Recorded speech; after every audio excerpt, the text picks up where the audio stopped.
दोस्तों, उर्दू के 800 singulars and Plurals series की 17वीं मुलाकात में आज आप जानेंगे कुछ और शब्दों के बारे में। उर्दू के अनेक शब्द आज आप जो जानेंगे उनमें से ज़्यादातर ऐसे हैं जो आपको शायद नहीं मालूम होंगे। हिंदी, उर्दू और इंग्लिश में आप इस सीरीज़ में शब्दों को लिखा हुआ देखते हैं और एकदम सही तलफ़्फ़ुज़ यानी कि एकदम परफेक्ट प्रोनंसिएशन यानी कि शुद्ध उच्चारण आप यहाँ सीखते हैं। तो आज का पहला शब्द है तक़रीब। तक़रीब को तकरीब ना कहें, यह तक़रीब। तक़रीब का मतलब होता है उत्सव और इसका प्लूरल है तक़ारीब। तक़ारीब नहीं, तक़ारीब। इसके बाद अगला लफ्ज़ है तनाज़ा। तनाज़ा इसका मतलब है झगड़ा और इसका प्लूरल तनाज़ात। असल में ये अरबी अंदाज़ में तनाज़ा है, तनाज़ा और तनाज़ात, लेकिन इसको जनरली हम लोग तनाज़ा कह देते हैं, तनाज़ा, तनाज़ात। और इसके बाद तासुर। तासुर का मतलब है इम्प्रेशन, प्रतिक्रिया वगैरह, और तासुर का बहुवचन तासुरात। इसके बाद तकल्लुफ़। तकल्लुफ़ का मतलब है फॉर्मेलिटी, औपचारिकता, और प्लूरल तकल्लुफ़ात। फिर शुबह, ये सुबह नहीं है, मॉर्निंग नहीं है, यह है शुबह। शुबह का मतलब है शक, शंका, संदेह, और प्लूरल शुबहात। फिर तशरीफ़। तशरीफ़ का मतलब होता है वैसे तो प्रतिष्ठा, इज़्ज़त, सम्मान। वैसे इसके और भी इस्तेमाल हैं, आप जानते ही हैं कि तशरीफ़ लाइए, तशरीफ़ रखिए वगैरह। और प्लूरल है तशरीफ़ का तशरीफ़ात। तशरीफ़ न कहें, ये तशरीफ़ है, तशरीफ़ और तशरीफ़ात। फिर तरमीम।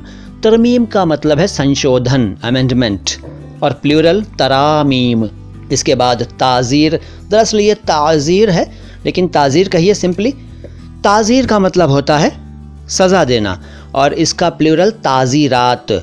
आपने ये अक्सर सुना होगा, ताज़ीरात हिंद के तहत, है ना, सुना है ना, फिल्मों में भी और वैसे भी, ताज़ीरात। तो ताज़ीर का मतलब है सज़ा देना और ताज़ीरात का मतलब हिंदी में बताऊं तो दंड विधान, पीनल कोड। ताज़ीर, ताज़ीरात, इसको ताजीर और ताजीरात ना कहें, ताज़ीर, ताज़ीरात। इसके बाद तासुब। तासुब है लेकिन तासुब कह लीजिए। तासुब का मतलब है मजहबी पक्षपात, धार्मिक पक्षपात, और प्लूरल तासुबात या तासुबात। इसके बाद जरसूम या जरसूमा। इसका मतलब है जीवाणु, बैक्टीरिया, और इसका प्लूरल जरासीम। इसके बाद हज़रत। हज़रत वैसे रिस्पेक्ट में कहते हैं, ये आपको मालूम है, लेकिन हज़रत शब्द का एक अर्थ भी है। अंग्रेज़ी में जो डिग्निटी शब्द है ना, डिग्निटी, ये वही है हज़रत। इसका इस्तेमाल किस तरह से होता है ये आप जानते हैं। सम्मान देने के लिए, इज़्ज़त देने के लिए हम हज़रत लगाते हैं किसी के नाम से पहले, और कई बार बातचीत में भी कहते हैं कि भाई हज़रत आप यहाँ आइए, हज़रत आप बैठिए, हज़रत आप कहाँ थे, इस तरह से भी बोलते हैं। फिर हाफिज़। हाफिज़ को हाफिज ना कहें, हाफिज ना कहें, यह है हाफिज़। हाफिज़ का मतलब है हिफ्ज़ करने वाला, यानी कि कुरान को पूरा याद कर लेने वाला, और इसका दूसरा मतलब है रक्षक, हिफाजत करने वाला। हाफिज़, हुफ़ाज़ प्लूरल है, हुफ़ाज़, हुफ़ाज नहीं, हुफ़ाज़, हाफिज़, हुफ़ाज़। इसके बाद हिस। हिस का मतलब है संवेदन, हिंदी में संवेदन, और इसका प्लूरल हवास। इसके बाद हरकत। हरकत का मतलब है गति, मूवमेंट, ठीक है, हिलना डुलना, गति करना, और प्लूरल हरकात। फिर हैवान। हैवान का मतलब आप जानते हैं जंगली जानवर, प्लूरल है हैवानात। इसके बाद हदीस।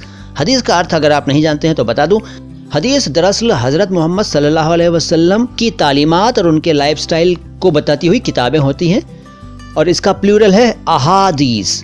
हदीस का बहुवचन अहादीस। तो कहिए साहब, आज कितने शब्द आपको नए मालूम हुए? ईमानदारी से बताइएगा कमेंट बॉक्स में लिखकर। और ऐसे कितने शब्द हैं जिनको आप हिंदी, उर्दू, अंग्रेज़ी तीनों ज़बानों में लिखना नहीं जानते थे आज से पहले?